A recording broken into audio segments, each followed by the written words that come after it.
लक्ष्य क्लासेज के YouTube channel पर आप सभी का स्वागत। वीलेन वाला जो चैप्टर है उसका चौथा वीडियो आपके लिए लेके आया हूं। और आज वीलेन में अपन जो पढ़ने वाले हैं वो आज आपका टॉपिक रहेगा भैया विलेयता। क्या रहने वाला है बेटा? विलेयता के बारे में आज पूरी बात करेंगे कि विलेयता क्या होती है और विलेयता को कैसे समझेंगे वो आज आपको मैं पूरा बताने वाला हूं। तो विलेयता के बारे में पढ़ने वाले हैं, मतलब सोल्यूबिलिटी के बारे में पढ़ने वाले हैं। सोल्यूबिलिटी की क्या होती है इसको समझाने से पहले मैं इसकी डेफिनेशन आपको समझाना चाहूंगा। डेफिनेशन क्या होती है कि किसी सोल्यूबिलिटी को समझाना चाहूंगा। सोल्यूबिलिटी क्या होती है? निश्चित ताप पर किसी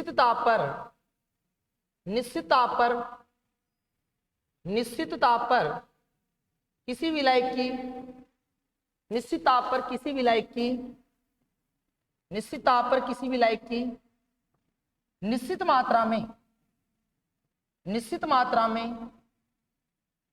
निश्चित मात्रा में घुली हुई विलेय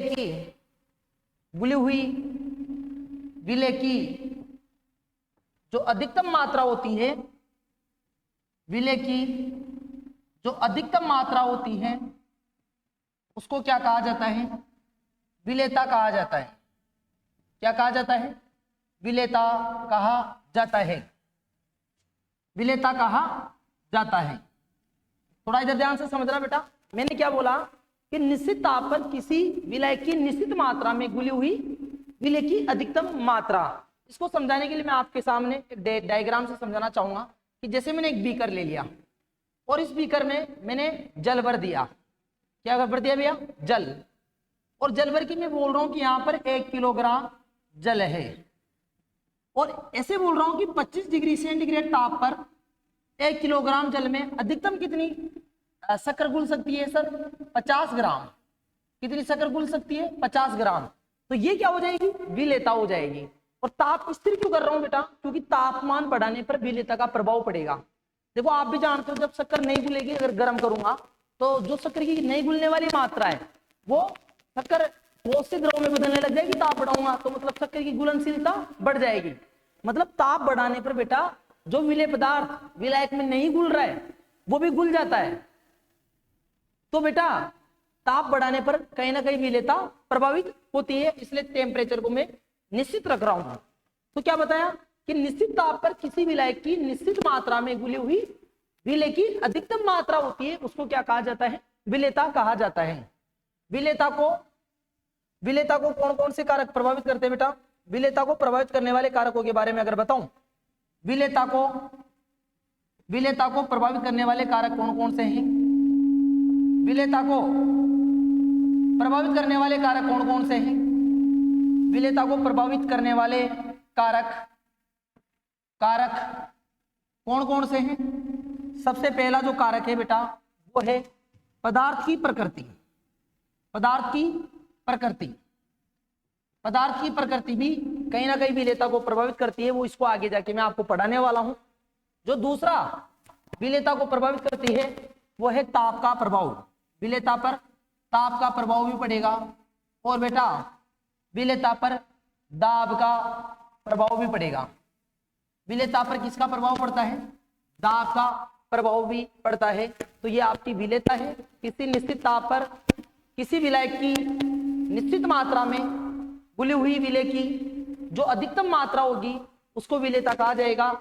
और विलेयता को 3 कारक प्रभावित करते हैं: पदार्थ की प्रकृति, ताप का प्रभाव और दाब का प्रभाव।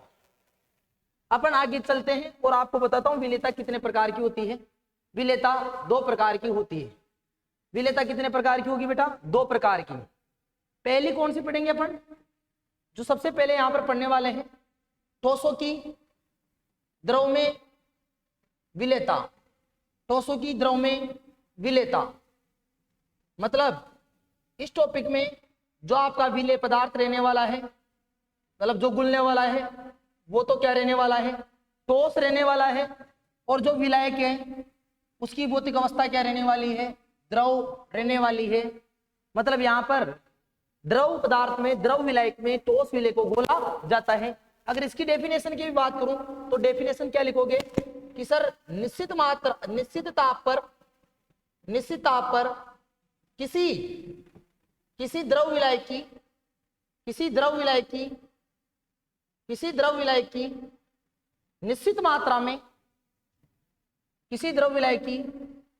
निश्चित मात्रा में घुली हुई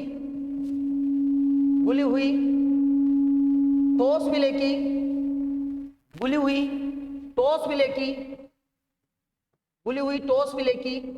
अधिकतम मात्रा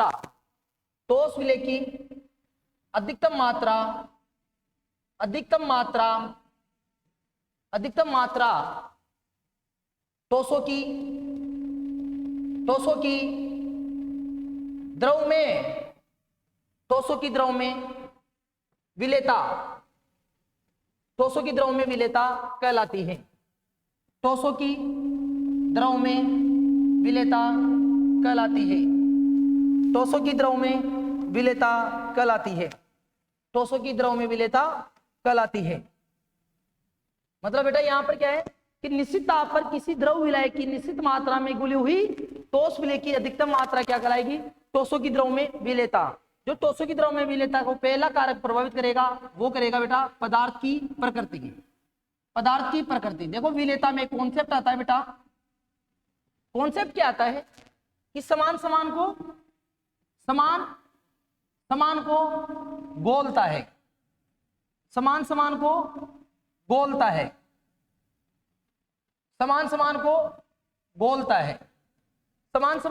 गोलता है। इसका मतलब यह है बेटा जो ध्रुवीय विलेय होते हैं वो ध्रुवीय विलायक में घुलते हैं और जो अध्रुवीय विलेय होते हैं वो अध्रुवीय विलायक में घुलते हैं। जैसे अगर उदाहरण के तौर पे मैं आपको बताना चाहूं तो जो सोडियम क्लोराइड जो कि ध्रुवीय है, सोडियम क्लोराइड NaCl Na+ और Cl- व शर्करा सुक्रोज, सोडियम क्लोराइड व शर्करा जैसे ध्रुवीय विलेय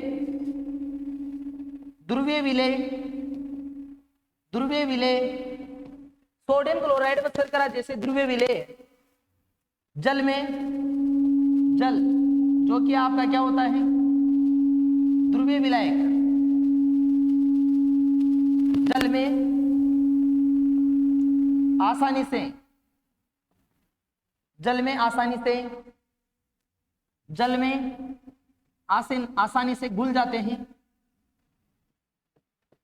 आसानी से घुल जाते हैं, परंतु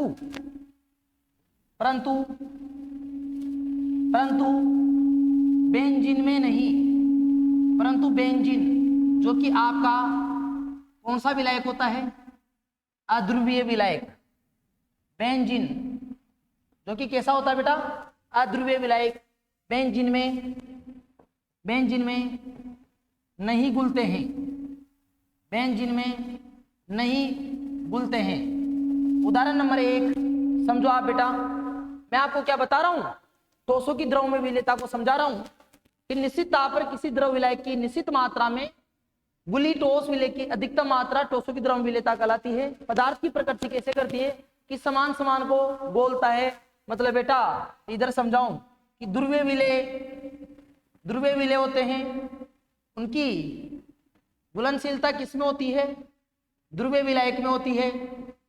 और बेटा अध्रुवीय विलेय होते हैं, अध्रुवीय विलेय वो किसमें घुलते हैं? सर जी अध्रुवीय विलायक में घुल जाते हैं।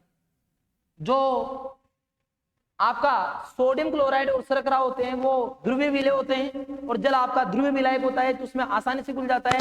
परंतु आपका जो बेंजीन होता है वो अध्रुवीय विलेय होता है, अध्रुवीय विलायक होता है तो उसमें नहीं घुलते हैं। ऐसे उदाहरण नंबर 2 के तौर पे अगर मैं आपको समझाना चाहूं तो क्या समझाऊंगा बेटा? उदाहरण नंबर 2 देखना आप ध्यान से। उदाहरण नंबर जो 2 इसका बता रहा हूं वो ये समझाना चाह रहा हूं बेटा कि जो आपका नेप्थालीन व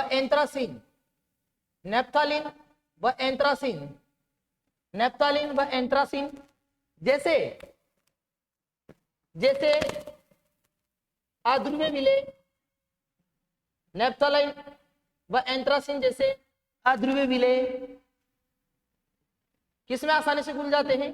बेंजीन बेंजीन जैसे अध्रुवीय विलायक में, बेंजीन जैसे अध्रुवीय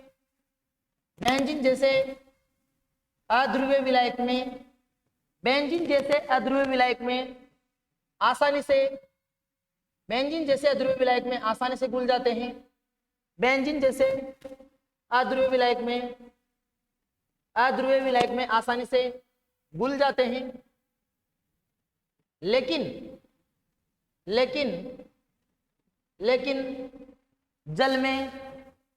लेकिन जल जो कि आपका क्या होता है? ध्रुवीय विलायक होता है, जल में नहीं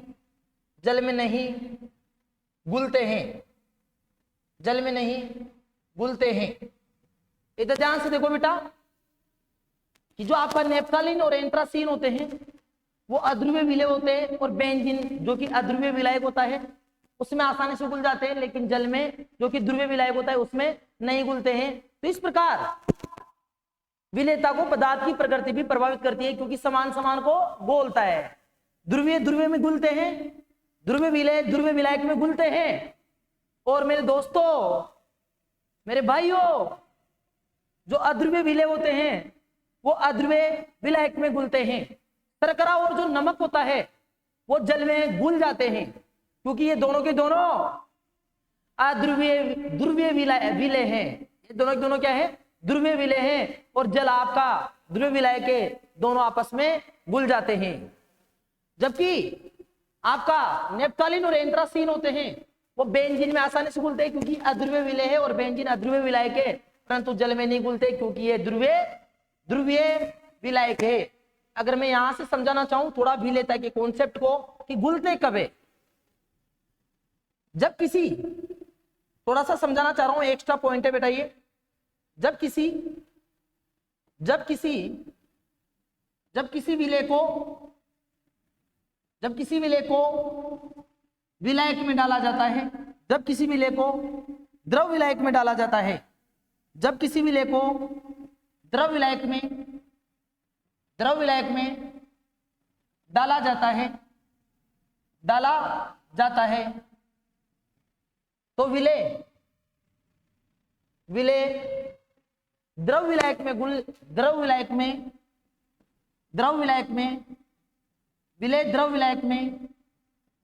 लगता है।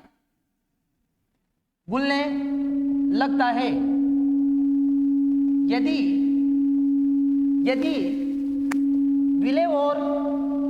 विलेय व विलायक के मध्य विलेय विलायक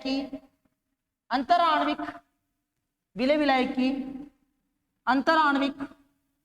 अंतराण्विक क्रिया समान हो,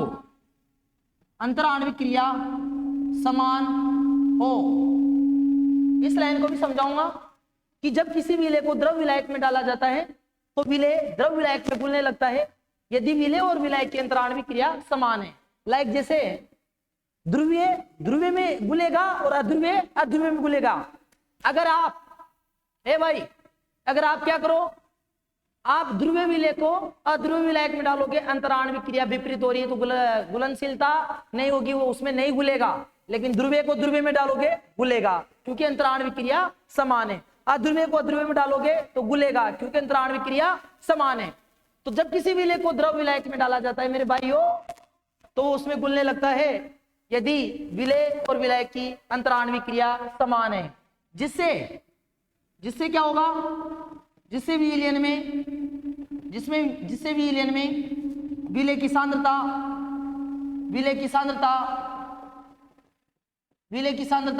बढ़ने लगती है। वही इस प्रक्रिया को क्या कहा जाता है? इस क्रिया को विलयनीकरण, इस क्रिया को क्या कहा जाता है? विलयनीकरण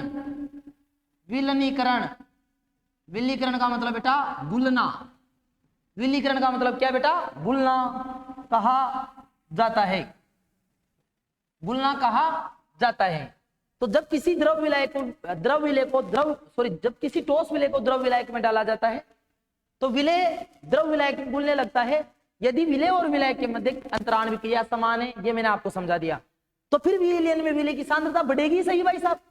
अगर विलय विलायक के अंदर घुल रहा है तो सांद्रता मात्रा बढ़ेगी, नहीं बढ़ेगी? बढ़ेगी। और घुलने की प्रक्रिया को क्या कहते हैं? विलयनीकरण कहा जाता है। स्क्रीनशॉट लीजिए आप, आपको आगे और बताता हूं। परंतु विलयन में एक समय ऐसा आता है, एक समय ऐसा आता है, ऐसा आता है जब विलय के कण जब विलय के कण विलयन में उपस्थित विलयनों के विलयन में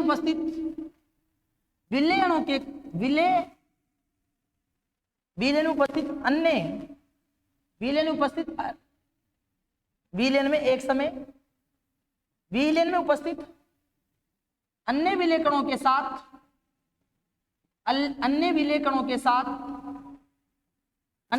के साथ संगठे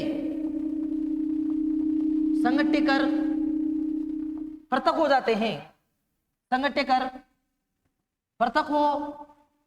जाते हैं, इस क्रिया को मेरे लाडलो, इस क्रिया को क्रिस्टलीकरण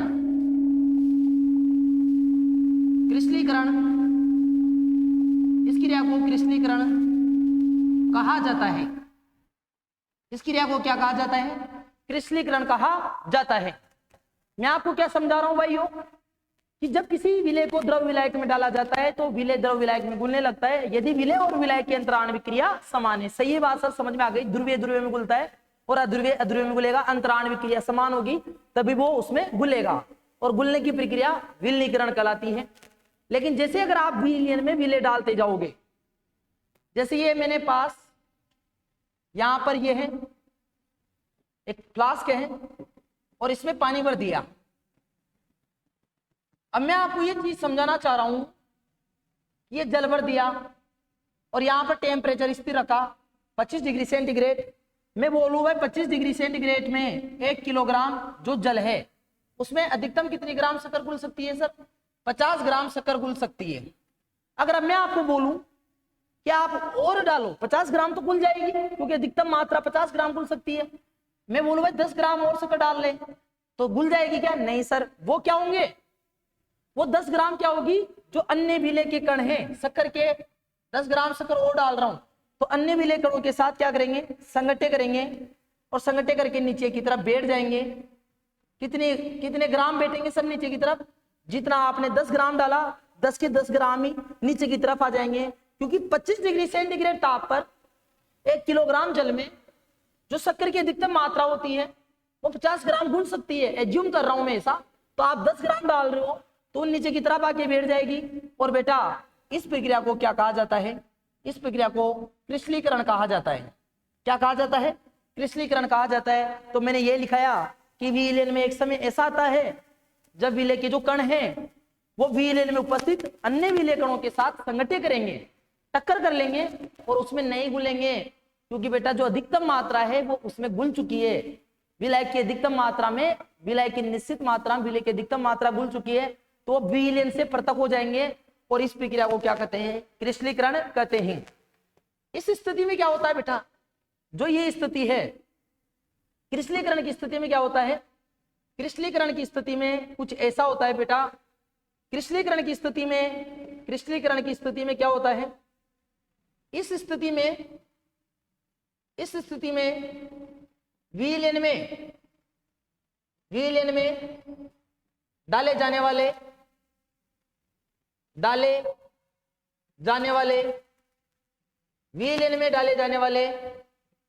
विलय कणों की संख्या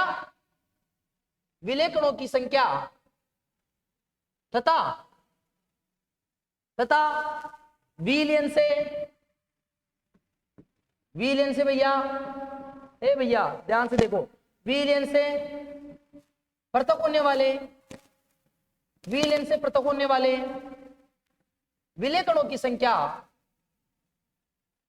विलयन से पृथक होने वाले विलय कणों की संख्या, विलय कणों की संख्या, विलय कणों की संख्या बराबर, विलय कणों की संख्या बराबर हो जाती है। विलय कणों की संख्या क्या हो जाती है? बराबर हो जाती है। एवं विलयन,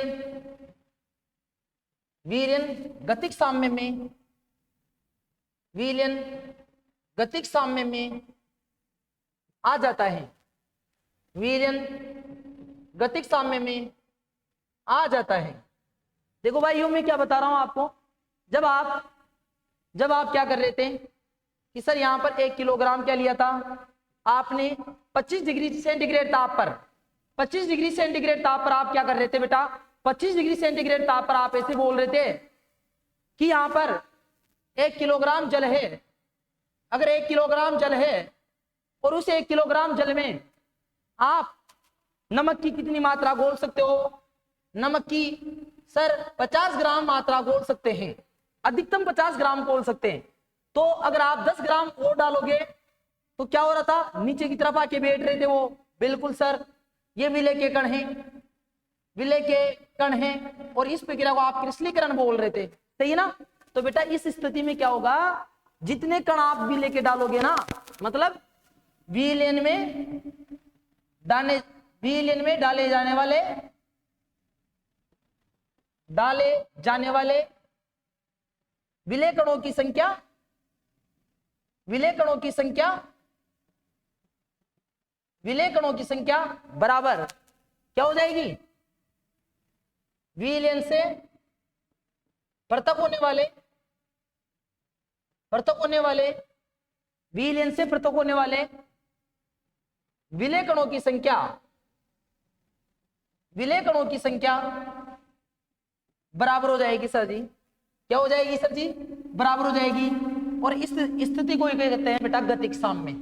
जब आप जो काम आगे से कर रहे हो, अग्र अभिक्रिया और प्रतीप अभिक्रिया, दोनों का वेग बराबर हो जाए तो बेटा उसको गतिक साम्य बोलते हैं, संतृप्त अवस्था बोलते हैं। कि सर 50 ग्राम के बाद में आप 10 ग्राम और डालोगे तो वो अन्य विलय के दूसरे कणों के साथ संगठे करेंगे और विलयन में नहीं घुलेंगे, वो नीचे की तरफ बैठ जाएंगे। मेरे लाडलो, आप समझने की कोशिश करो, मैं आपको समझाने की पूरी कोशिश कर रहा हूं। नीचे की तरफ बैठ जाएंगे, 10 ग्राम डालोगे तो 10 के 10 ही नीचे की तरफ बैठ जाएंगे।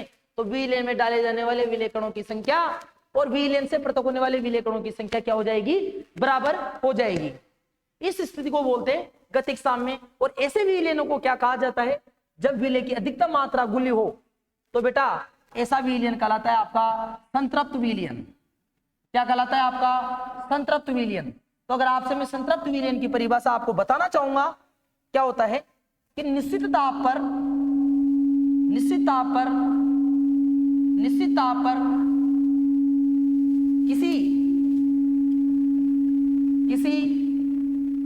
द्रव विलायक की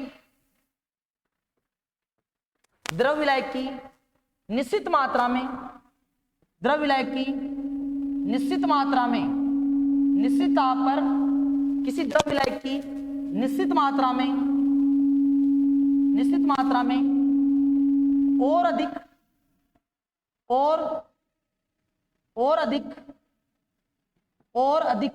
मतलब ज्यादा, अधिक विलय की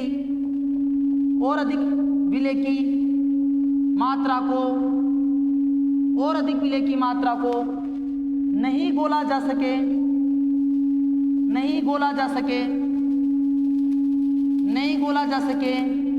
क्या कहलाएगा आपका? संतृप्त विलयन कहलाता है। क्या कहलाता है बेटा? संतृप्त विलयन कहलाता है। संतृप्त विलयन कहलाता है बेटा। निश्चित ताप पर किसी द्रव विलायक की निश्चित मात्रा में और अधिक विलय को नहीं घोल पाएंगे तो ऐसा विलयन बनेगा, वो क्या कहलाएगा? संतृप्त। और मैंने इसको समझा भी दिया था कि जैसे 25 डिग्री सेंटीग्रेड ताप पर 1 किलोग्राम जल में आप 50 ग्राम घोल सकते हो। अगर आप और घोलोगे तो वो नहीं घुलेगा, मतलब विलयन संतृप्त अवस्था में आ गया, और ऐसा विलयन क्या कहलाता है? आपका संतृप्त विलयन कहलाता है। एक और विलयन होता है बेटा, जैसे मैंने क्या किया यहां पर समझाने के लिए कि अब की बार वापस 1 किलोग्राम जल लिया। क्या लिया बेटा? 1 किलोग्राम जल लिया, और इस 1 किलोग्राम जल में मैं बोल रहा हूं कि मैंने 40 ग्राम शक्कर डाल रखी है, जबकि फर्स्ट कंडीशन में मैं क्या बोल रहा हूं, और कितने ताप पर? 25 डिग्री ताप पर, क्योंकि टेम्परेचर का बहुत प्रभाव पड़ता है, इसलिए मैं टेम्परेचर को स्थिर रख रहा हूं, निश्चित रख रहा हूं। अब मैं आपको बोलूंगा 25 डिग्री सेंटीग्रेड ताप पर 1 किलोग्राम जल में 50 ग्राम घुल सकती है, लेकिन यहाँ पर कितनी ग्राम घोल रखी है? 40 ग्राम। सर इसमें क्या 10 ग्राम और घुल सकती है क्या? बिल्कुल सर, इसमें 10 ग्राम और घुल सकती है, वो 10 ग्राम मात्रा पर तक नहीं होगी। तो ऐसा विलयन बेटा असंतृप्त विलयन कहलाता है। जो दूसरा विलयन होगा वो आपका कौन सा होगा? असंतृप्त विलयन। असंतृप्त विलयन, असंतृप्त विलयन। दूसरा विलयन कौन सा होगा बेटा आपका? असंतृप्त विलयन। दूसरा जो विलयन है बेटा आपका असंतृप्त विलयन। जो असंतृप्त विलयन क्या होता है? असंतृप्त विलयन के बारे में बताना चाहूंगा। निश्चित ताप पर किसी द्रव विलायक की निश्चित ताप पर किसी द्रव विलायक की निश्चित मात्रा में द्रव विलायक की निश्चित मात्रा में और अधिक विलय को घोला जा सके, क्या कहलाएगा आपका बेटा जी? असंतृप्त विलयन। क्या कहलाएगा आपका? असंतृप्त विलयन कहलाता है। असंतृप्त विलयन कहलाता है। असंतृप्त विलयन कहलाता है। इसको फिर से समझा देता हूं मैं आपको। यहां पर बेटा एक बार मैंने यहां जल भर रखा है, और मैं से बोल रहा हूं कि 25 डिग्री सेंटीग्रेड ताप पर 1 किलोग्राम जल में जो है शक्कर अधिकतम 50 ग्राम घुल सकती है, ऐसा एज्यूम कर रहा हूं। और माना कि इसमें कितनी गोल रखी है? ओनली 40 ग्राम शक्कर ही गोल रखी है, तो क्या इसमें और अधिक मात्रा नहीं गोल सकता? सर गोल सकता हूं। कितनी ग्राम और गोल सकता हूं? 10 ग्राम। तो ऐसा विलयन जिसमें विलय की अधिकतम मात्रा नहीं घुली हो, निश्चित ताप पर द्रव विलय की निश्चित मात्रा में और अधिक विलय डाले और वो घुल जाए, ऐसा विलयन आपका असंतृप्त विलयन कहलाता है। ये पहला आपकी क्या हो गई बेटा? पदार्थ की प्रकृति और घुलनशीलता के बारे में मैंने आपको समझा दिया। जो दूसरा कारक होता है जो ठोसों की द्रव में विलयता को प्रभावित करता है, वो करता है बेटा ताप का प्रभाव। और भैया जी ये जो ताप का प्रभाव है ये मैंने नहीं समझाया, ये लासातेलिए ने समझाया। साइंटिस्ट का नाम क्या है? लासातेलिए। पहले कॉन्सेप्ट बताता हूं, फिर आपको मैं बताऊंगा। पहला कॉन्सेप्ट क्या दिया उन्होंने कि लासातेलिए के अनुसार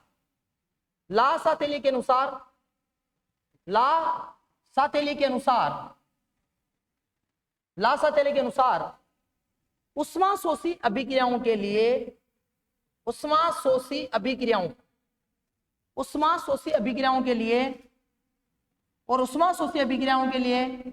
अगर आपको बताना चाहूं, उष्माशोषी अभिक्रियाओं के लिए जो डेल्टा एच होता है वो ऑलवेज ग्रेटर देन होगा 0 से, या आप इसको ऐसे भी लिख सकते हो कि जो डेल्टा एच है मतलब उष्मा में जो परिवर्तन होगा वो धनात्मक परिवर्तन होता है।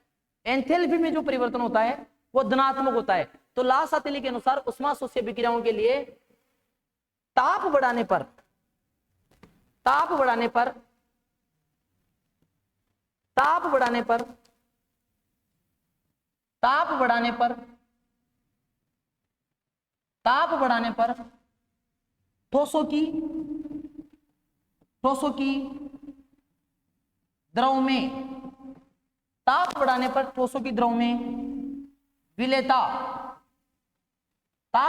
ठोसों की द्रव में विलेयता बढ़ती है।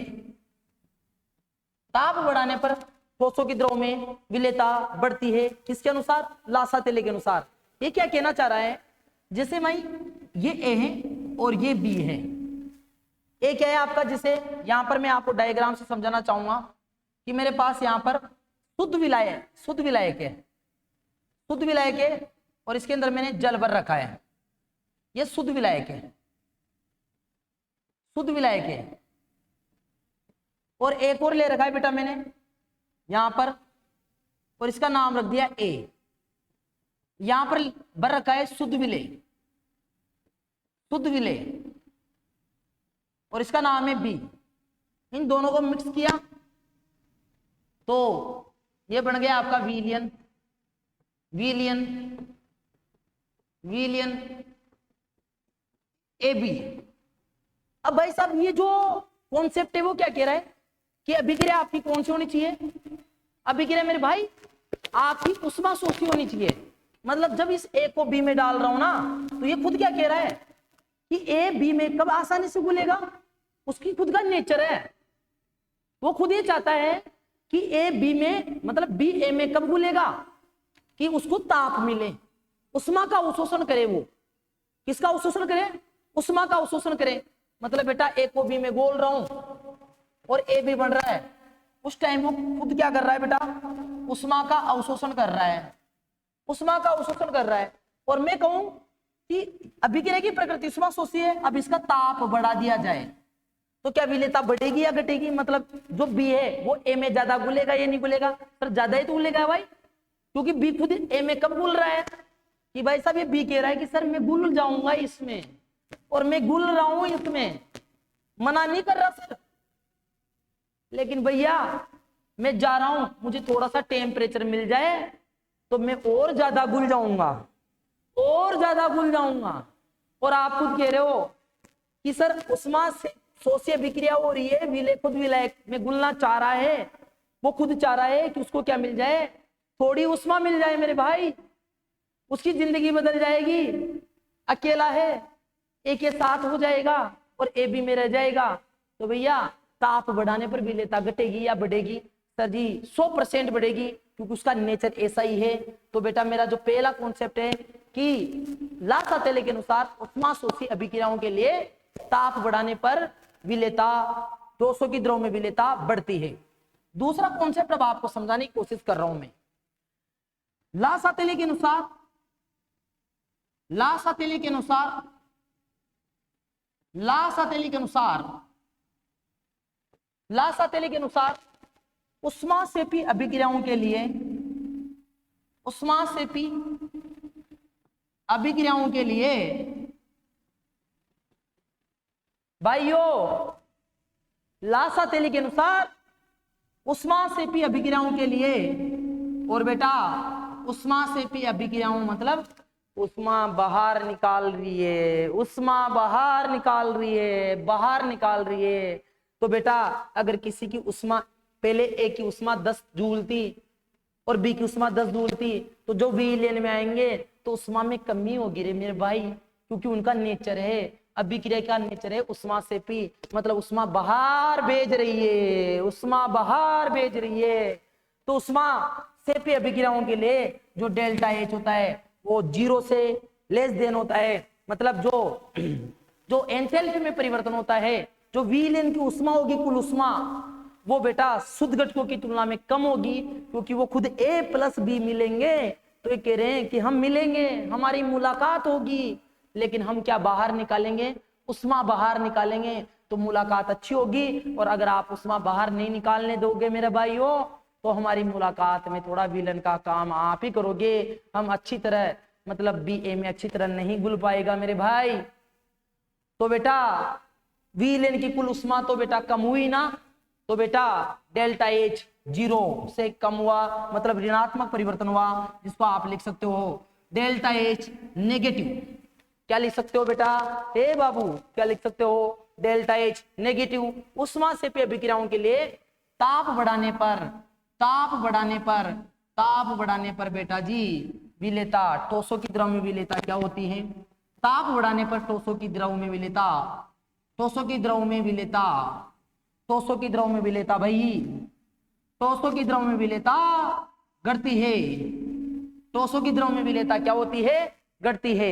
हे भाई, मैं ये समझाना चाह रहा हूं आपको कि ए की मुलाकात किससे हो? अगर बी से हो तब जाके ए बी बनेगा।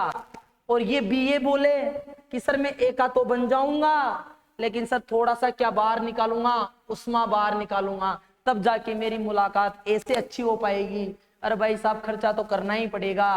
वो ये बोल रहा है कि सर बी और ए से जब मुलाकात होगी खर्चा होगा, और खर्चा किसका? उष्मा का। हमारी मुलाकात तब बढ़िया लगेगी जब हम उष्मा बाहर निकालेंगे। सर अगर उष्मा जितनी बाहर निकालूंगा, मैं सर बी बोल रहा है कि मैं जिंदगी भर एक ही रहूंगा, एक ही रहूंगी।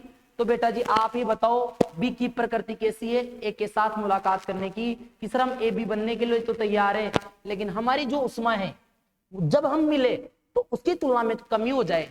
अब आप बोल रहे हो उल्टा काम कर रहे हो, आप तो उल्टा काम कर रहे हो ना, कि अगर ताप बढ़ाऊंगा, वो खुद उष्मा में कमी करना चाह रहे हैं, वो खुद खर्चा करना चाह रहे हैं, और अगर आप ताप बढ़ाओगे तो बेटा विलेयता घटेगी। मतलब बेटा जी अगर ए की मुलाकात किससे करा दूं?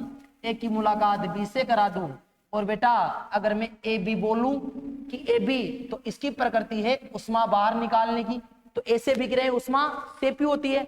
अब मैं कहूं कि आप ताप बढ़ाओ, ओहो, अब आप बोल रहे हो ताप बढ़ाओ। शर्म आनी चाहिए कि सर दो जोड़े मिल रहे हैं, ए बी बन रहे हैं, उष्मा बाहर निकाल रहे हैं, मतलब अच्छी मुलाकात कर रहे हैं। हे मेरे भाई, इनकी भी तो सुन ले, ताप बढ़ाओगे तो विलेयता तो घटेगी, मतलब बी ए में पूरी तरह नहीं घुलेगा, मतलब विलेयता घटेगी। और क्यों विलन का काम कर रहे हो? तो यही बोला लासातेलिए ने कि उष्मा से पे अभिक्रियाओं के लिए ताप बढ़ाने पर बेटा विलेयता घटती है। ये ताप का प्रभाव है। यहां से नीट यूजी 2024 वाले में भी क्वेश्चन आया, यहां से ताप के प्रभाव से। पूरा एनसीईआरटी की लाइन लाइन पढ़ा रहा हूं बेटा, अगर आप बुक की एनसीईआरटी उठा के देखोगे एक एक लाइन मिलेगी आपको। तो कॉन्सेप्ट को चमका भी रहा हूं, कोशिश कर रहा हूं आपको पूरा कंटेंट देने की। एनसीईआरटी की लाइन बाय लाइन चल रही है। पूरी उम्मीद है आपको कि यहां से आपके बोर्ड क्लास में क्या नीट यूजी में भी आपके अच्छे मार्क्स ला सकते हो। एनसीईआरटी को आप पूरी तरह कवर कर सकते हो। तो वीडियो को देखते रहना, समझते रहना, आपकी जिंदगी बदलने में मैं पूरी भूमिका निभाने की कोशिश कर रहा हूं। आप देखिए ताप का प्रभाव आपको उम्मीद करता हूं पूरा समझ में आ गया होगा कि लासातेले के अनुसार उष्मा शोषी अभिक्रियाओं के लिए तो ताप बढ़ाने पर विलेयता, ठोसों की द्रव में विलेयता बढ़ती है, क्योंकि उष्मा शोषी है। वो खुद चाहते हैं उष्मा मिल जाए, हम पूरी तरह एक दूसरे के हो जाए, क्योंकि उनका नेचर है उष्मा शोषी। लासातेले ये कहता है कि अगर उष्मा से पी है, एक जोड़ा ऐसा है जो ए से बी की मुलाकात होगी, कह रहे हो उष्मा का उत्सर्जन करेंगे तो ज्यादा बढ़िया मुलाकात होगी। आप कह रहे हो ताप बढ़ाएंगे हम तो और ताप देंगे, मतलब आप तो उष्मा घटने नहीं दे रहे, ताप बढ़ा रहे हो। तो ताप बढ़ाने पर तो बी की मुलाकात ए से अच्छी नहीं हो पाएगी। मतलब लासातेले के अनुसार उष्मा से पी अभिक्रियाओं के लिए ताप बढ़ाने पर ठोसों की द्रव में विलेयता घटती है। ये बेटा ताप का प्रभाव आपका ठोसों की द्रव की विलेयता का। नेक्स्ट चलते हैं बेटा। नेक्स्ट जो तीसरा प्रभाव है वो है दाब का प्रभाव।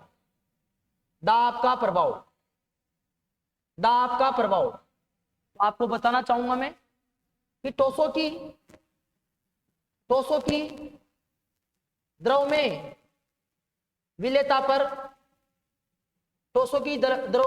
पर दाब का कोई सार्थक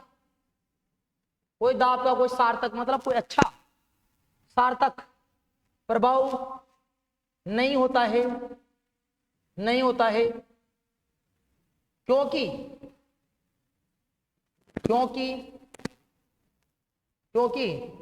ठोस एवं द्रव दोनों ही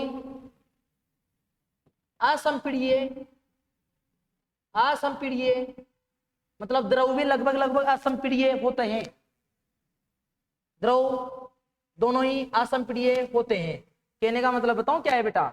ये ऐसे कहना चाह रहा है कि मेरे पास में ये जैसे एक बर्तन है, और जैसे ठोस के कण तो क्या होते हैं, जैसे ये ठोस भी ले हैं तो ठोस के कण तो पहले से क्या होते हैं, बहुत पास होते हैं, ऐसे चिपके रहते हैं बहुत पास। अब इसमें मैं द्रव भी डाल दिया, चलो डाल दिया सर ने, ये द्रव भी डाल दिया, ये द्रव भी डाल दिया। अब द्रव के कण भी बहुत थोड़े दूर दूर होते हैं, लेकिन ठोसों की तुलना में ज्यादा दूर नहीं होते हैं। अगर बेटा ज्यादा दबा ही नहीं सकता उनको, तो उनकी घुलनशीलता बढ़ा सकता हूं क्या मैं, क्योंकि वो पहले से असंपीढ़ी है, पहले से बहुत पास है, तो उनके कणों को दाब लगाकर पास में नहीं ला सकता, मतलब दाब का कोई प्रभाव नहीं होता है। ठोसों की द्रव में विलेयता पर दाब का कोई सार्थक प्रभाव नहीं होता है। इनके ऑब्जेक्टिव टाइप के क्वेश्चन पूरे लेक्चर खत्म होने के बाद में आपके पास आ जाएंगे। ये थी ठोसों की द्रव में विलेयता। नेक्स्ट टॉपिक पढ़ते हैं, जो दूसरी विलेयता है वो आपकी है गैसों की द्रव में विलेयता। गैसों की द्रव में विलेयता को आपको समझाता हूं डेफिनेशन की सहायता से। अगर डेफिनेशन इसकी बोलूं आपको भी पता चल गया होगा कि सर यहां पर विलेय है वो गैस है और विलायक आपका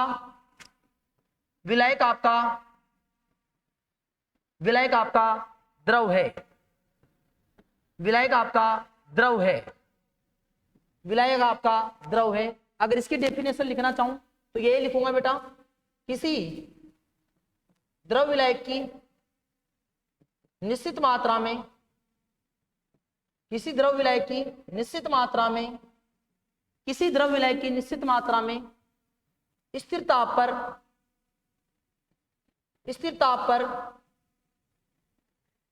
पर घुली हुई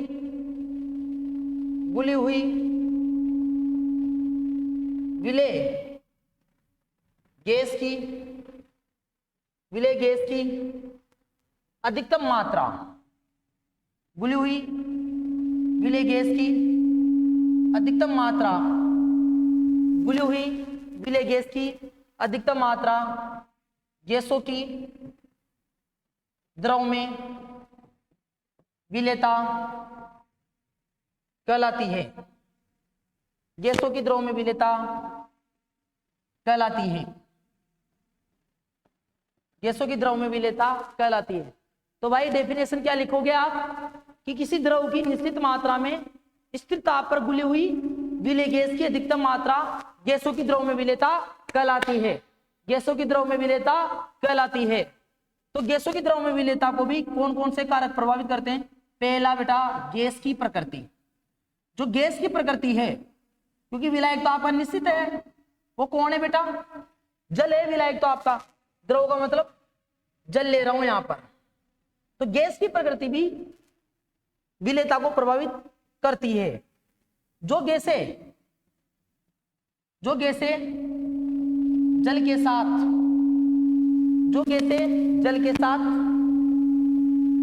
क्रिया करती है, जो गैसें जल के साथ क्रिया करती है जल में आसानी से घुल जाती है, जल में आसानी से घुल जाती है, जल में आसानी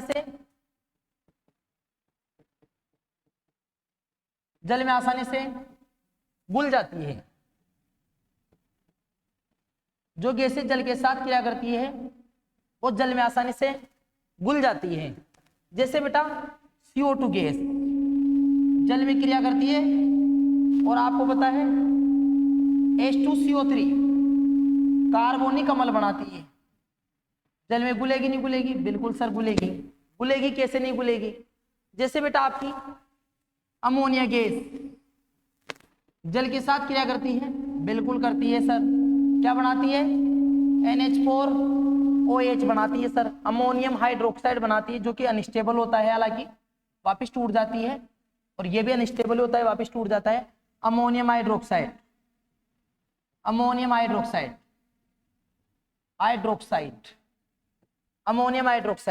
तो जो गैसें जल के साथ क्रिया करती है वो जल में आसानी से घुल जाती है, और जो क्रिया नहीं करती है वो जल में नहीं घुलती है। इसके अलावा यहाँ पर कोई दूसरा फंडा? बिल्कुल सर। क्या SO2 गैस जल में क्रिया करके H2SO3 अम्ल बनाती है, ये भी आसानी से घुल जाती है। सर SO3 गैस, बिल्कुल सर घुल जाती है। ये भी क्या बनाती है? H2SO4 बनाती है, ये भी जल में आसानी से घुल जाती है। तो जो गैसें जल के साथ आसानी से क्रिया करती है वो जल में आसानी से घुल जाती है, जल में आसानी से घुल जाती है। कौन कौन सी? CO2 हो गई, अमोनिया हो गई, SO2 हो गई और बेटा SO3 गैस हो गई। इसके अलावा अगर आगे चलूं, स्क्रीनशॉट लीजिए आप बेटा, आगे चलूं, जैसे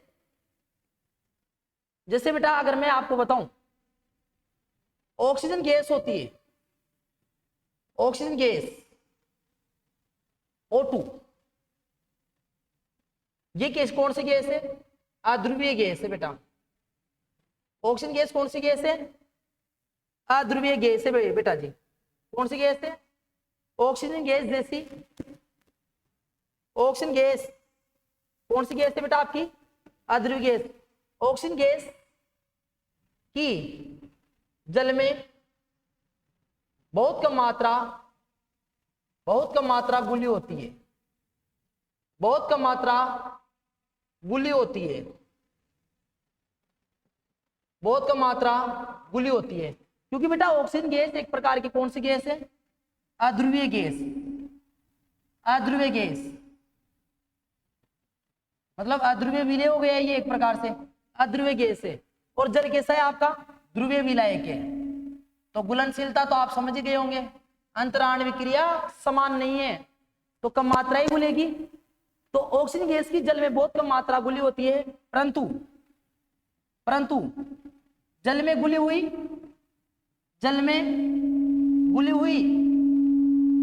परंतु जल में घुली हुई ऑक्सीजन गैस की ये मात्रा ही, ऑक्सीजन गैस की ये मात्रा ही, ऑक्सीजन गैस की ये मात्रा ही, हे भाई ध्यान से देखो, ऑक्सीजन गैस की ये मात्रा ही जलीय जीवों के लिए, जलीय जीवों के जीवन के लिए, जलीय जीवों के जीवन के लिए काफी होती है, जलीय जीवों के जीवन के लिए काफी होती है। दूसरा पॉइंट आपको पढ़ा कि फिर दोनों पॉइंटों को समझाने की कोशिश करूंगा मैं। दूसरा पॉइंट क्या पढ़ा रहा हूं? परंतु हाइड्रोजन क्लोराइड गैस, परंतु हाइड्रोजन क्लोराइड गैस, परंतु हाइड्रोजन क्लोराइड गैस, जिसको आप क्या बोल सकते हो? HCl। परंतु हाइड्रोजन क्लोराइड गैस जो कि कौन सी गैस है बेटा? एक प्रकार से आपके ध्रुवीय गैस है, क्योंकि इस पे डेल प्लस इस पे डेल माइनस, दो ध्रुव बन गए इसलिए ध्रुवीय है। हाइड्रोजन क्लोराइड गैस जो कि ध्रुवीय गैस है, जल में जो कि आपका कैसा विलायक होता है? ध्रुवीय विलायक होता है। कैसा विलायक होता है बेटा? ध्रुवीय विलायक। जल में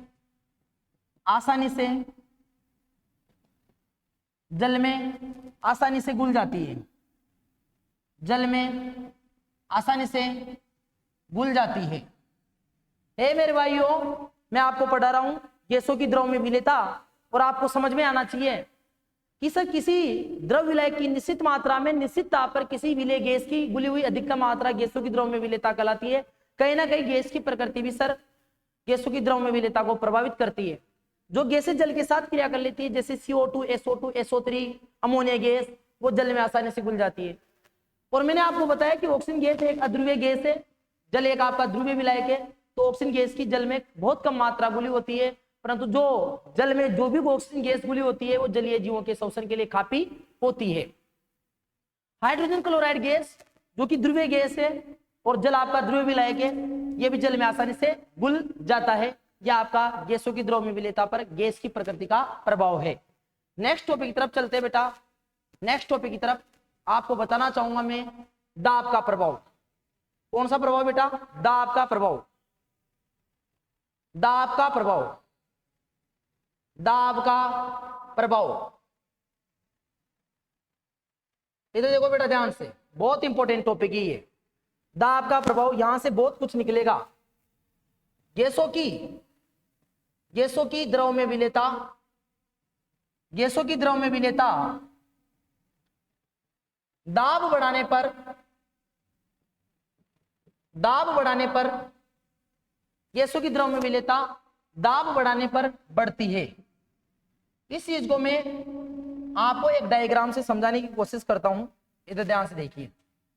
मेरे पास एक सॉल्यूशन ये है और इस सॉल्यूशन में मैंने एक पिस्टन लगा रखा है और इस पिस्टन का नाम है W1 और यहां पर मैंने एक द्रव विलायक ले रखा है, द्रव विलायक ले रखा है, द्रव विलायक ले रखा है और इसमें कुछ गैस के कण ले रखे हैं, गैस डाल रखी है और कुछ कण तो इस प्रकार घुल रखे हैं और कुछ कण अघुलनशील है। ये गैस के कण हैं, ये गैस के कण हैं और ये भी गैस के कण हैं। तो ये कण तो घुले हुए हैं W1 पिस्टन पर। और भी कण ले लेता हूं गैस के। एक और डायग्राम बनाता हूं मैं आपको यहां पर समझाने के लिए। यहां पर भी मैंने पिस्टन लगा रखे हैं, लेकिन अब की बार 3 पिस्टन लगा रखा है। ये W1 थोड़ा सा दोबारा बनाता हूं बेटा डायग्राम, ताकि आपको अच्छे से समझ में आए। अच्छे से समझने की पूरी कोशिश है मेरे को आपकी बेटा दाब का प्रभाव पूरा अच्छी तरह समझ में आए।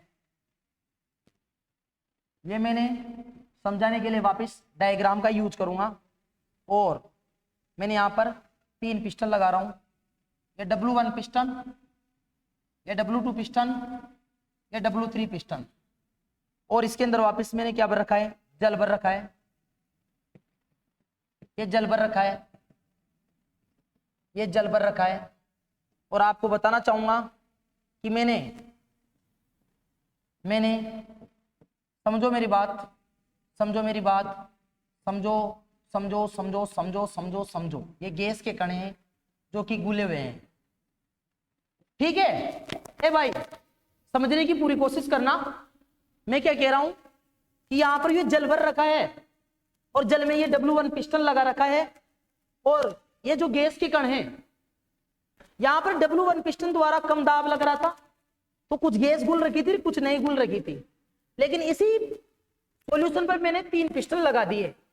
ये डिटो ही है बेटा, इसी पर 3 पिस्टन लगा दिए तो अब दाब बढ़ा दिया। दाब बढ़ाने पर गैस सक्रिय होती है, तो गैस के कणों को दाब लगाकर पास में ला सकते हैं। तो बताओ घुलनशीलता बढ़ी नहीं बढ़ी? बिल्कुल बढ़ी। इसको मैं चित्र का और इसको क्या नाम दे दूं बेटा? चित्र का। और इसको क्या नाम दे दूं बेटा? चित्र ख। ये चित्र क है और ये चित्र ख है। तो चित्र क और ख से क्या स्पष्ट हुआ? चित्र ख व चित्र ख से क्या स्पष्ट हुआ? स्पष्ट होता है कि गैसों की विलेयता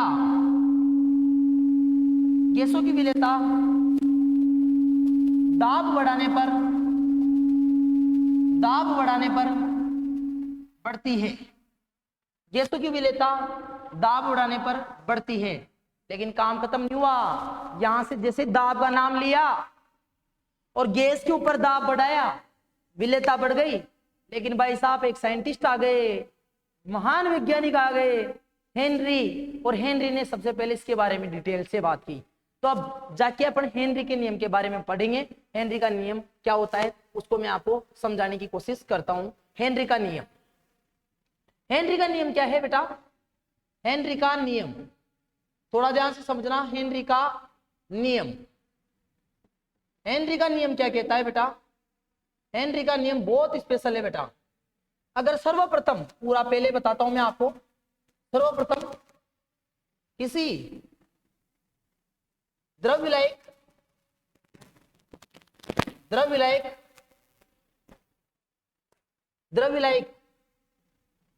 की सतह पर गैस द्वारा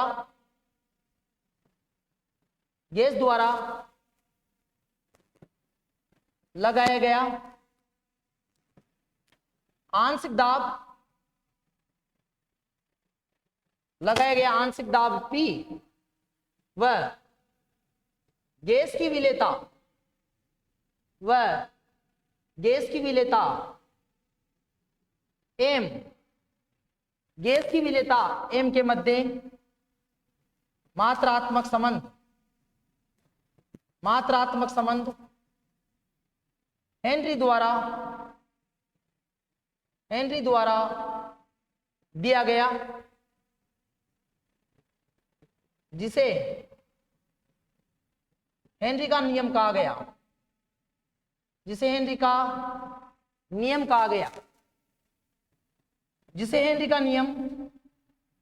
कहा गया। हेनरी ने क्या कहा कि कोई गैस, देखो गैस रहेगी अंदर तो द्रव विलायक की सतह पर क्या लगाएगी, दाब लगाएगी, आंशिक दाब लगाएगी, तो जिससे क्या होगी, उस गैस की द्रव में विलेयता बढ़ेगी। इसके बीच में जो संबंध सबसे पहले बताया था वो हेनरी ने बताया था, और उस नियम को क्या कहा गया, हेनरी का नियम। तो हेनरी का नियम क्या क्या है, इस नियम के अनुसार हेनरी का नियम लिख रहा हूं पूरा बेटा। इस नियम के अनुसार किसी गैस के द्वारा द्रव विलायक या विलयन की सतह पर लगाया गया जो आंशिक दाब P होता है, आंशिक दाब P उस गैस की द्रव विलायक में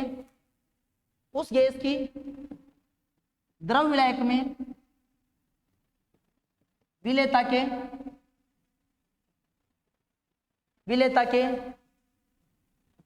समानुपाती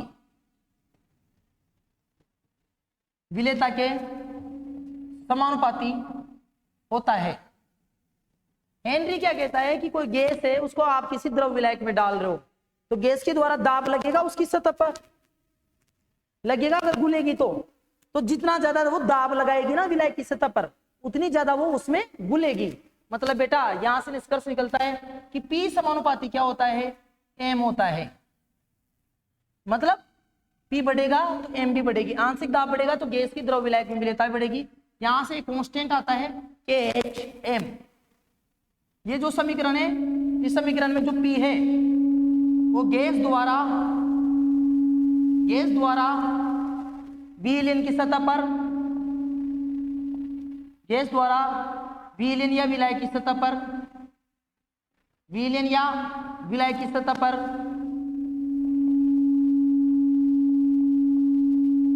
लगाया गया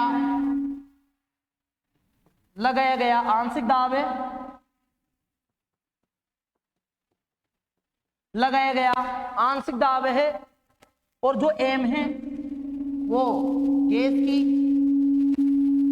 द्रव में विलेयता है, और आपका KH है बेटा एक समानुपाती स्थिरांक है जिसने हेनरी ने दिया था, इस कारण बाद में हेनरी स्थिरांक के नाम से फेमस हो गया, हेनरी स्थिरांक के नाम से भी इसे जाना गया।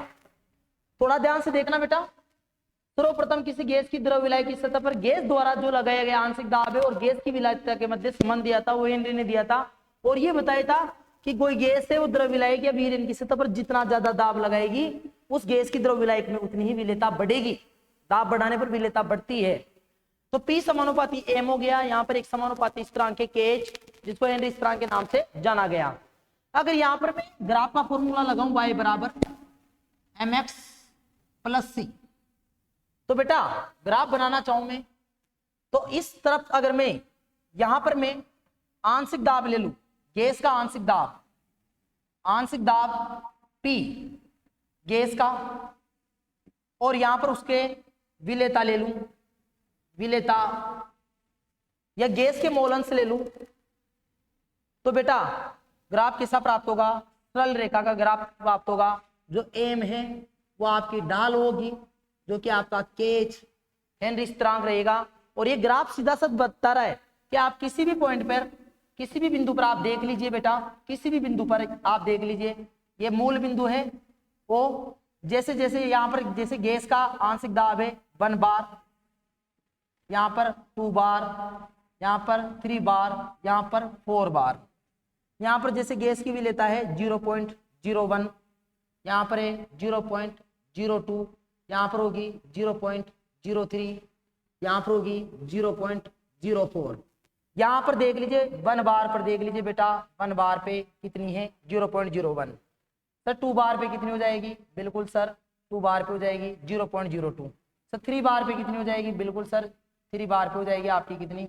0.03। कितनी हो जाएगी बेटा यहाँ पर? 0.04। तो आप स्पष्ट नजर आ रहा है यहाँ पर, क्योंकि बेटा सी है ना, ग्राफ में याद रखना सी का मान 0 है। सी का मान अगर 0 है तो ग्राफ, और ढाल आपकी पॉजिटिव है तो ग्राफ मूल बिंदु से प्राप्त होगा। ग्राफ कहां से प्राप्त शुरू होता है? मूल बिंदु से शुरू होता है, और वहां पर सी का मान कितना है बेटा? 0 है, तो ग्राफ मूल बिंदु से शुरू होता है। यह आपका हेनरी का नियम था कि किसी गैस के द्वारा द्रव विलायक या विलयन की सतह पर लगाया गया आंशिक दाब उस गैस की द्रव विलायक में विलेयता के समानुपाती होता है। लेकिन कुछ समय बाद में जॉन डाल्टन आए और जॉन डाल्टन ने वापस हेनरी के नियम का अध्ययन किया और उन्होंने इस नियम में थोड़ा संशोधन किया। संशोधन क्या किया वो भी मैं आपको बताता हूँ, स्क्रीनशॉट आप लीजिए ताकि आपके नोट्स कंप्लीट हो जाए। आगे अभी खत्म नहीं हुआ है, आगे ये किया गया जॉन डाल्टन द्वारा क्या किया गया वो भी मैं आपको बताना चाहूंगा। जॉन डाल्टन ने क्या किया, बहुत गजब की बात की उन्होंने क्या की, आगे इसी में देखो हेनरी का नियम ही है। जॉन डाल्टन द्वारा हेनरी के नियम में, हेनरी के जॉन डाल्टन द्वारा क्या किया गया बेटा? जॉन डाल्टन द्वारा हेनरी के नियम का संशोधित रूप दिया गया। हेनरी के नियम का क्या दिया गया? हेनरी के नियम का संशोधित रूप। उन्होंने ऐसे बोला कि आप विलेयता बोल रहे हो, विलेयता गैस की, ऐसे बोला उन्होंने कि भैया जी इसके अंदर आपने जल भर लिया, ये जल भर लिया, और इसके अंदर आपने कोई गैस घोल दी, उसकी कुछ मात्रा तो गोली होगी ना, मतलब उसके कुछ मोल होंगे यहाँ पर, और मोल होंगे तो उसके मोल अंश भी होंगे यहाँ पर। देखो अगर गैस के मोल ज्यादा होंगे तो मोल अंश भी बढ़ेंगे। तो अगर गैस की विलेयता कब बढ़ रही है? अगर आप कह रहे हो, हेनरी भैया ये कह रहे थे कि अगर आंशिक दाब बढ़ेगा तो गैस की विलेयता बढ़ेगी, मतलब उस गैस की द्रव में मोल बढ़ेंगे, मात्रा बढ़ेगी, और मात्रा बढ़ रही, मोल बढ़ रहे हैं, और मोल बढ़ रहे तो बेटा मोल अंश भी बढ़ रहे हैं। तो उन्होंने ये बोला संशोधित रूप में, क्या बोला वही मैं आपको बताने जा रहा हूं। संशोधित रूप दिया, और बेटा इस नियम के अनुसार क्या हुआ, ये भी हेनरी का ही नियम रहा। इस नियम के अनुसार संशोधित रूप में क्या बोला, इस नियम के अनुसार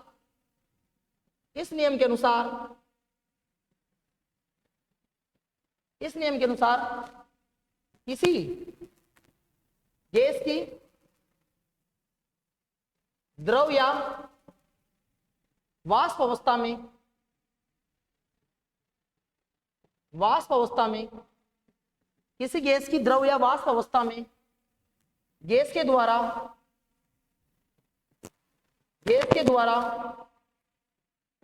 द्रव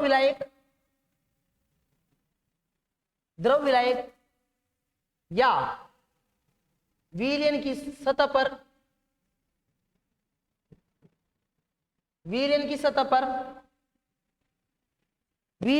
पर लगाया गया आंशिक दाब P उस गैस के उस द्रव में उपस्थित गैस के मोल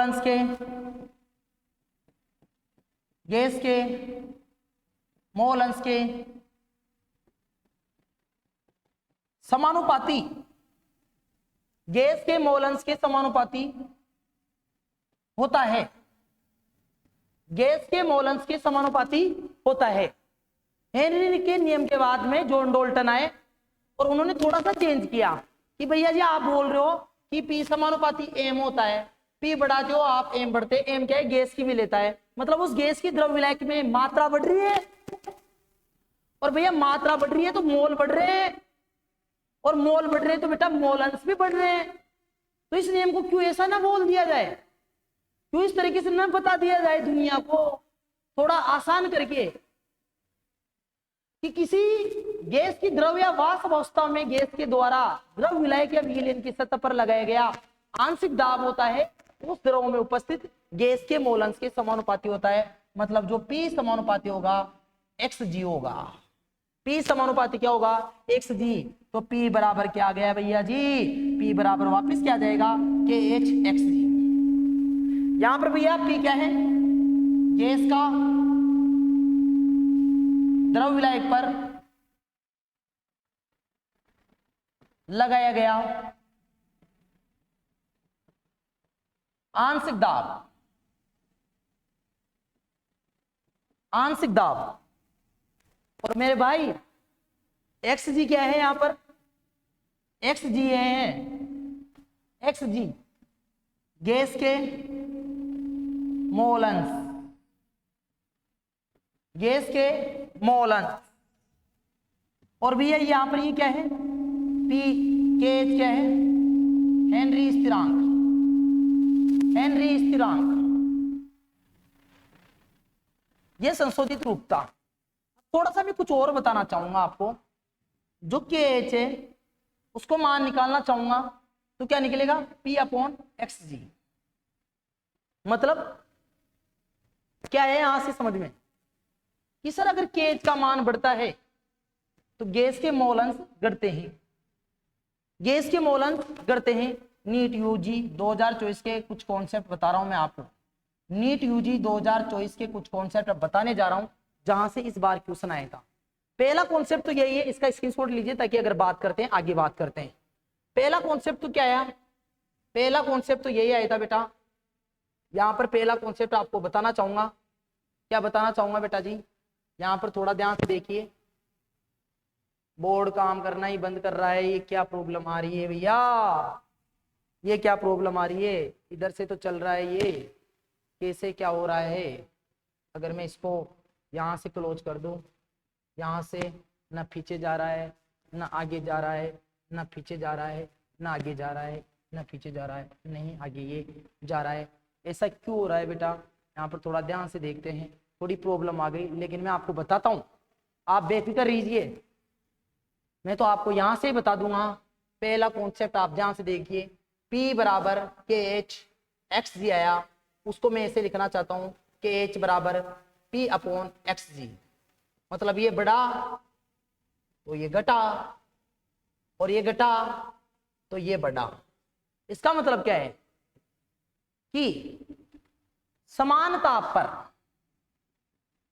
समान ताप पर, समान ताप पर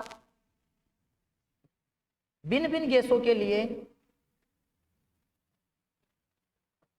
समान ताप पर, आप पहला कॉन्सेप्ट तो ऐसे भी बोल सकते हो कि KH का मान बढ़ने पर बेटा विलेयता बढ़ती है, ताप समान होना चाहिए। समान ताप पर भिन्न भिन्न गैसों के लिए, थोड़ा सा अगर देख लेते हैं चल जाए तो बढ़िया है ना आगे, क्योंकि इसकी PPT मैंने आगे बना रखी है। एक मिनट बेटा, थोड़ी दिक्कत तो आएगी लेकिन मैं इसको खोलता हूँ वापस। समान ताप पर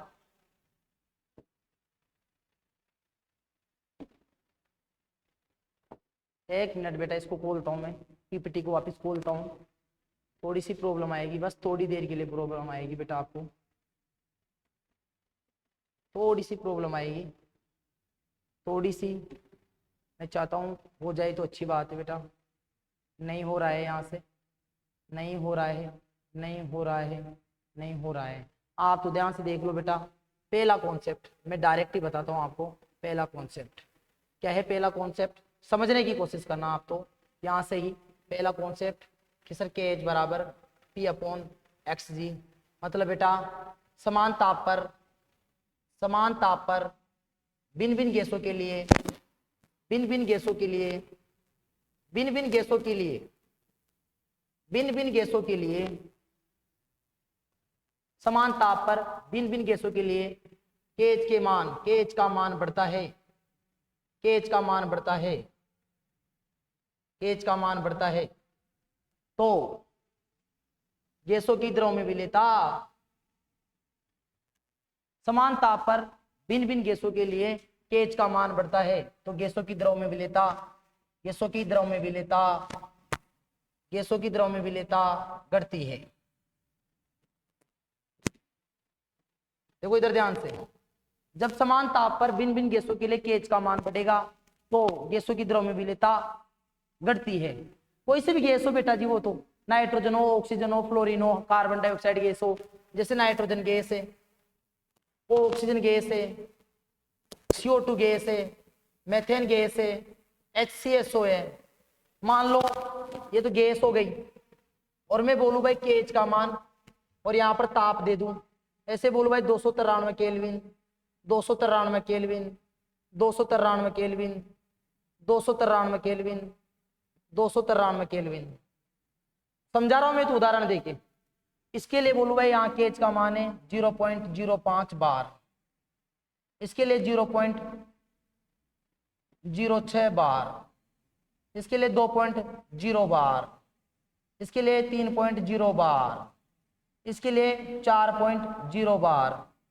अब मैं बोलूं भाई विलेयता के बढ़ते हुए क्रम में व्यवस्थित कीजिए, विलेयता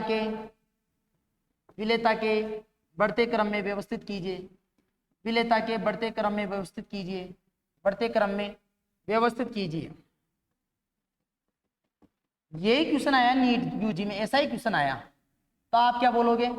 सर केच का मान बढ़ता है भिन्न भिन्न गैसों के लिए समान ताप पर तो विलेयता घटती है, तो सबसे ज्यादा केच का मान किसका है बेटा?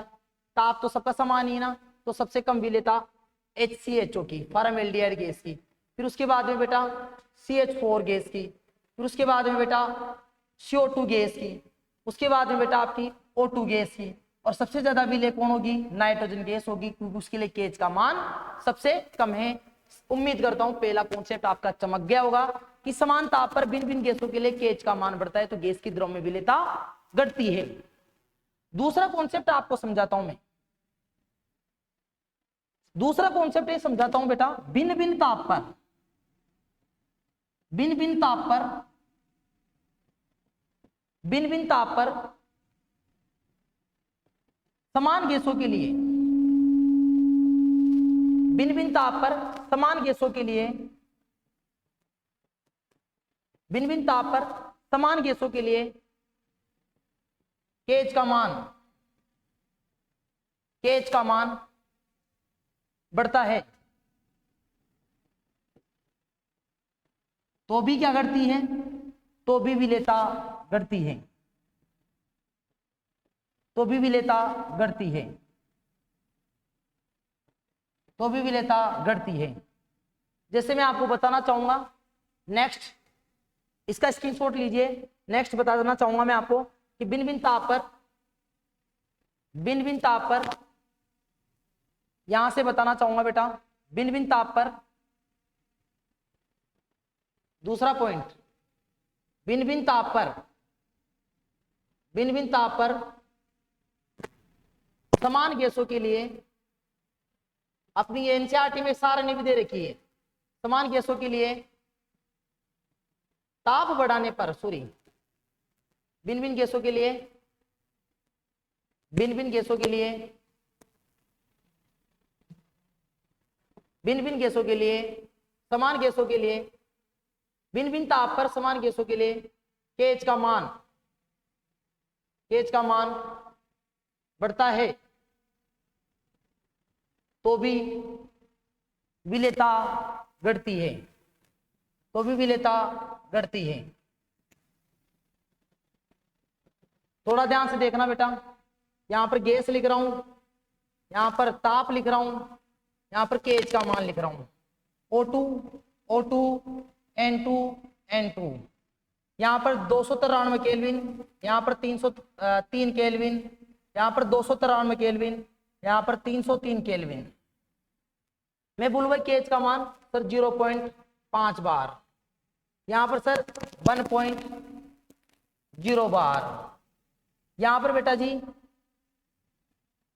यहां पर क्या लिखूं मैं? भिन्न भिन्न ताप पर समान गैसों के लिए केच का मान बढ़ता है तो भी विलेयता क्या होगी बेटा? घटेगी। नहीं नहीं बेटा, ये थोड़ा सा कॉन्सेप्ट आपको समझना पड़ेगा। कॉन्सेप्ट क्या रहेगा यहाँ पर थोड़ा सा समझना पड़ेगा बेटा। कॉन्सेप्ट यहाँ पर ये है, थोड़ा सा सॉरी माफी चाहूंगा बेटा मैं, भिन्न भिन्न गैसों के लिए कॉन्सेप्ट ये है बेटा, थोड़ा सा माफी चाहूंगा, पूरी गलती हुई अपने से। भिन्न भिन्न गैसों के लिए, भिन्न भिन्न गैसों के लिए ताप बढ़ाने पर, समान गैसों के लिए, समान गैसों के लिए, समान गैसों के लिए ताप बढ़ाने पर, ताप बढ़ाने पर केएच का मान, केएच का मान घटता है। समान गैसों के लिए ताप बढ़ाने पर केएच का मान घटता है, तो विलेयता बढ़ती है, जिससे जिससे विलेयता, ताप बढ़ाने पर केएच का मान बढ़ता है। ताप बढ़ाने पर बेटा केएच का मान क्या होगा, ताप बढ़ाने पर केएच का मान बढ़ता है, जिससे जिससे गैस की द्रव में विलेयता घटती है। अब इसका कॉन्सेप्ट भी मैं बताऊंगा, जिससे गैस की द्रव में विलेयता घटती है। यहाँ गैस लिया, यहाँ ताप लिया, यहाँ पर केएच का मान आपको बताता हूं। जैसे मैंने बोला nitrogen, nitrogen O2 oxygen gas 293 kelvin पर, इसके लिए केएच का मान 0.5 बार एज्यूम कर रहा हूं मैं, ऐसा होगा। 303 केल्विन पर बेटा क्या होगा, केएच का मान बढ़ जाएगा, कितना हो जाएगा 1.0 बार। तो बेटा 293 पे जैसे ऑक्सीजन का यहां पर आपका 0.2 बार, तो यहां पर बेटा 303 केल्विन पर क्या हो जाएगा 0.5 बार। तो इस टेबल की सहायता से आप क्या समझ पा रहे हो, ये तो मैं एक बना रहा हूं, आपके एनसीईआरटी में टेबल दे रखी है ऐसी ही, उसको आप एक बार देखना कि सर गैसें समान है, इन दोनों के लिए ताप बढ़ाने पर से केएच का मान बढ़ा तो विलेयता घट गई। सर यहाँ पर भी ताप बढ़ाया तो केएच का मान बढ़ गया, जिससे विलेयता घट गई। इसके ऊपर तो एक क्वेश्चन भी आता है बेटा, वो लास्ट का क्वेश्चन मैं आपको कराता हूं, और आज के लिए इतना ही काफी होगा, फिर कल पढ़ेंगे हेनरी के नियम के अनुप्रयोग। लास्ट टॉपिक पढ़ा रहा हूं बेटा। एक क्वेश्चन ये है कि जलीय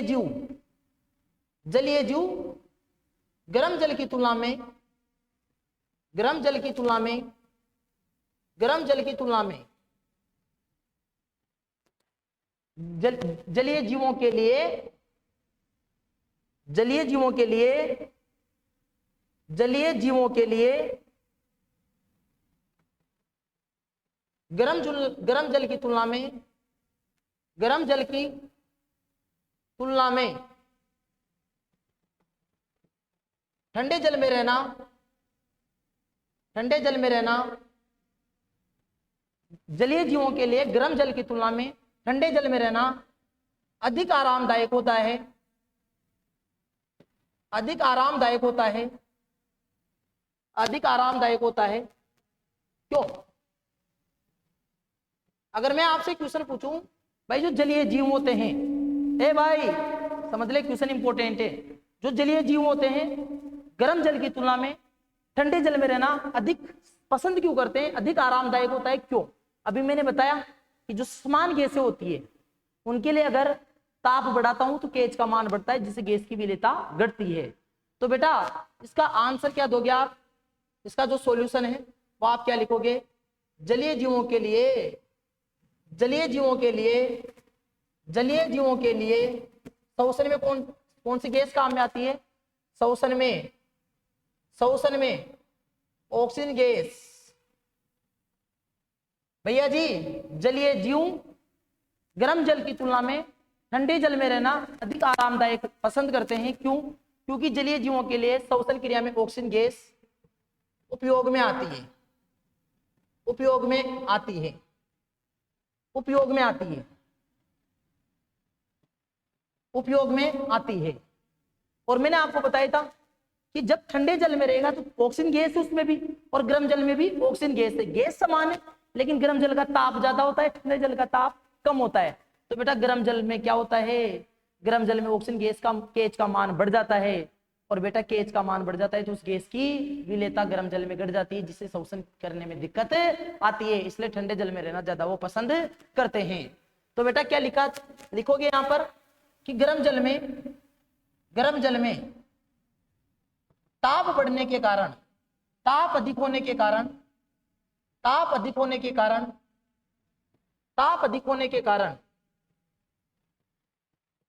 ठंडे जल की तुलना में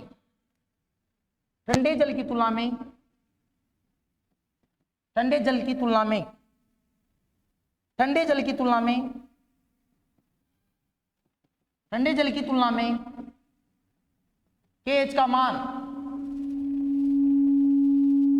ठंडे जल की तुलना में KH का मान अधिक होता है, जिससे गर्म जल में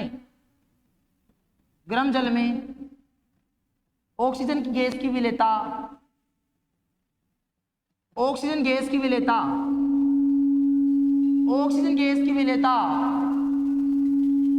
ए भैया फोन मत करो। ऑक्सीजन गैस की विलेयता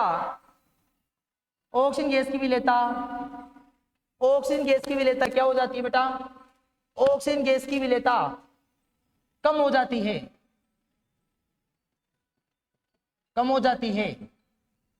ऑक्सीजन गैस की विलेयता कम हो जाती है, जिससे श्वसन क्रिया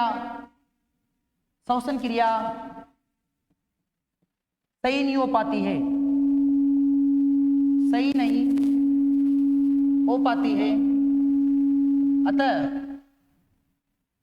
अतः जलीय जीव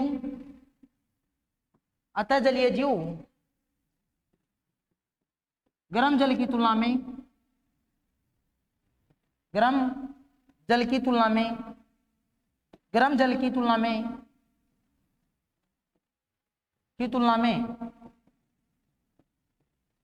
ठंडे जल में